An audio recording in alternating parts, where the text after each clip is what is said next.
선생님, 어제 뭐 보셨어요? 방송이 아이를 다루는 방식은 크게 두 가지로 나뉩니다.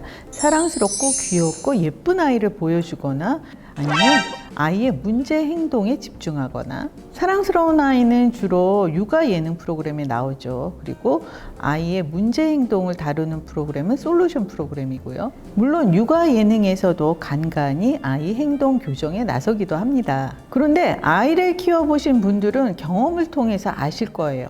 아이는 두 가지를 다 가지고 있습니다. 사랑스러운 쪽이 있는가 하면 도무지 이해할 수 없는 행동이 있죠. 실제로는 평범한 일상이 그 가운데 있죠. 주를 이루는 거. 저는 매사 무덤덤한 편이에요. 뭔가를 미치도록 좋아해 본 적이 없습니다. 그런데 내가 이토록 뭔가에 매료될 수가 있나 이렇게 느끼는 부분이 그 손녀를 볼 때예요. 그런 저도 아니 얘가 나를 왜 이렇게 괴롭히지? 얘가 뭐에 씌었나? 할 때도 있습니다. 그 흔히 조부모의 사랑이라는 게 주기만 하는 계산하지 않는 무한대 사랑이라고 하잖아요. 그러나 힘든 것도 힘든 거예요. 이렇게 어떤 아이나 양면을 다 가지고 있는 건데 방송이 양면을 나누어서 극단적으로 부각시키는 거죠. 정도의 차이는 있겠지만 아이는 누구나 문제 행동을 합니다. 제가 도대체 누굴 닮아서 저럴까 이런 소리들 많이 하시잖아요. 그런데 그 문제 행동은 자라면서 자연스럽게 사라지는 경우가 더 많습니다.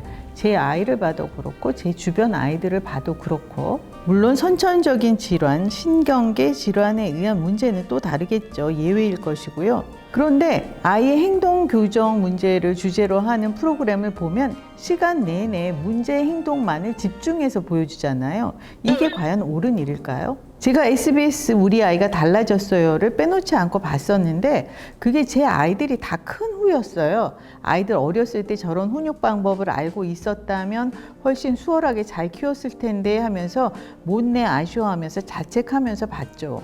그런데 요즘 손녀가 태어난 후에는 생각이 달라졌습니다.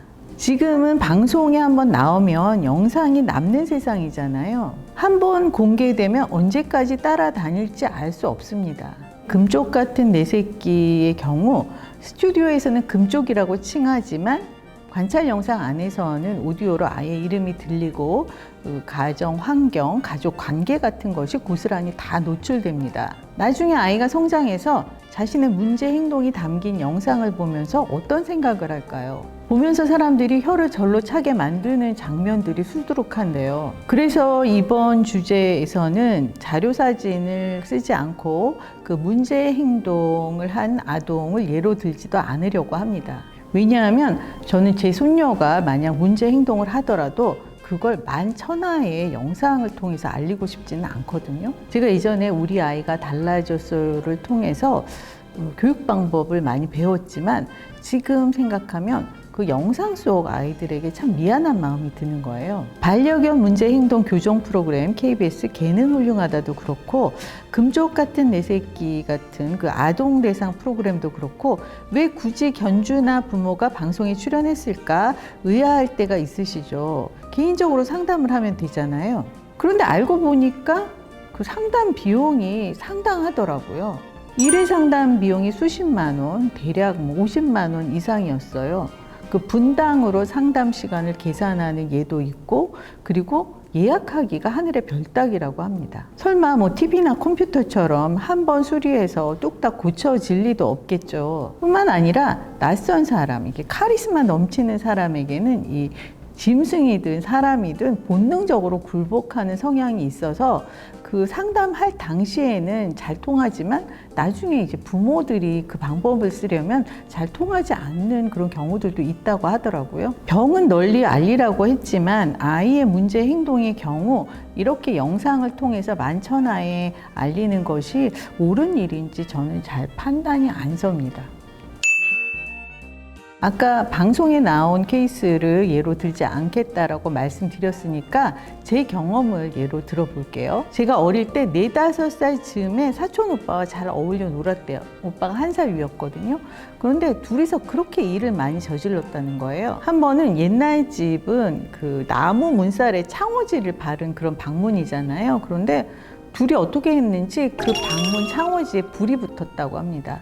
그래서 엄마가 발견해서 손으로 그걸 불을 꺼가지고 엄마가 화상까지 입었다고. 또 한 번은 오빠의 동생이 태어났는데 갓난아기에게 둘이서 이불을 씌워가지고 그 어른들이 발견하지 않았다면 큰일 날 뻔했다고 하는 거예요. 근데 저는 그 말을 잘하는 동안 100번도 넘게 들었어요. 근데 어른들은 재미있어서 자꾸 한 얘기지만 심지어 우리 엄마는 제 아이들에게도 했더라고요. 그런데 저는 제 입장에서 생각해보면 얼마나 끔찍한 일이에요. 불을 내서 집을 태워먹을 뻔했다. 동생을 죽일 뻔했다. 그 동생은 살면서 계속 제가 걔를 볼 때마다 뭔가 빚을 진 기분입니다. 그리고 그 사촌 오빠하고는 자라면서 점점 멀어져서 사이가 지금은 무슨 집안 행사에서 만나서 안부 나누를 정도가 됐어요. 저는 그게 다 어른들이 계속 얘기했기 때문이라고 생각하거든요.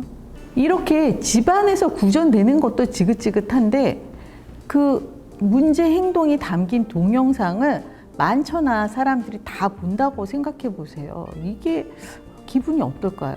저는 배려가 없다고 보거든요. 적어도 방송은 했을지언정 영상 공개는 좀 막아야 하지 않나 라고 생각하는데, 많은 분들이 그 영상을 보고 거기서 도움을 얻는다 이런 명목이 있다고 해도 그래도 더 중요한 건 영상 속에 있는 그 당사자 아닌가요? 뿐만 아니라 방송에서 영재검사, 심리검사하는 장면도 자주 나오죠. KBS 슈퍼맨이 돌아왔다에서 영재검사를 하는 장면이야 뭐 수차례 나왔고요. MBC 공부가 뭐니에서도 영재검사, 지능검사, 적성검사를 자주 했었죠. TV조선 아내의 맛에서 함소원 씨네 아동문제 상담 참 많이도 했습니다. 그렇게 예약하기 어렵다는데 방송 연예인들이 받는 특혜예요. 영재검사, 심리상담하는 장면이 나오면 당연히 검사를 받고 싶어지는 부모들이 생기겠죠. 단박에 특효 처방을 내주는 것으로 보이잖아요. 그리고 또 연예인들 그 감탄하는 리액션이 장난이 아니니까 보다 보면 검사하고 싶어지죠. 제가 방송에서 아니 이런 것을 해도 되나? 이건 신종 PPL인가? 라고 생각했던 적이 있어요. 2020년 9월 21일 SBS 동상이몽 너는 내 운명에 장신영, 강경준 씨 부부가 둘째 아이의 지문 적성 검사를 하는 장면이 나왔습니다. 돌도 안 된 아이 지문으로 아이의 성향과 미래에 뭘 하면 좋은지 알려준다는 거예요.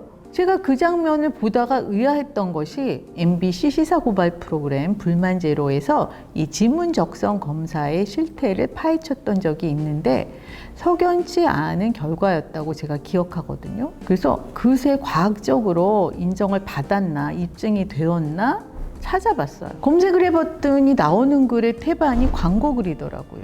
그리고 지문 적성 검사 사기로 검사해 보니까 또 다른 형태의, 전혀 다른 형태의 글이 나오고 있었습니다. 여러분도 그 두 가지 글을 한번 비교해 보세요. 이 지문검사는 물론이고 영재검사, 적성검사 이런저런 것들을 알아보는 과정에서 여러 가지 자료를 발견했습니다. 그중 하나를 소개해 드리자면 아동심리 전문가인 정윤경 카톨릭대학교 심리학과 교수의 의견에 따르면 지능검사에서 제대로 된 수치가 나오려면 아이의 지적 능력이 인정돼야 하는데 영유아기는 그렇지 않다라고 지적했고요. 지능검사는 10세에서 11세 정도 되어야 쓸모가 있다고. 그러니까 이전 검사 수치로 낙담할 이유도 없고 높게 나왔다고 영재라고 판단할 수도 없다고 인터뷰를 하셨더라고요. 그런데 보통 그 솔루션 프로그램이라든지 육아 예능 프로그램에서 상담이 이루어질 경우 절대로 이런 말은 하지 않습니다. 여러분이 방송에서 육아 정보를 접할 때도 이 더듬이 촉을 바짝 세워야 하시겠습니다. 오늘 얘기를 한마디로 정리하자면 어떤 방식으로든 아이를 상업적으로 이용하지 말라. 니네 아이 같으면 괜찮겠어?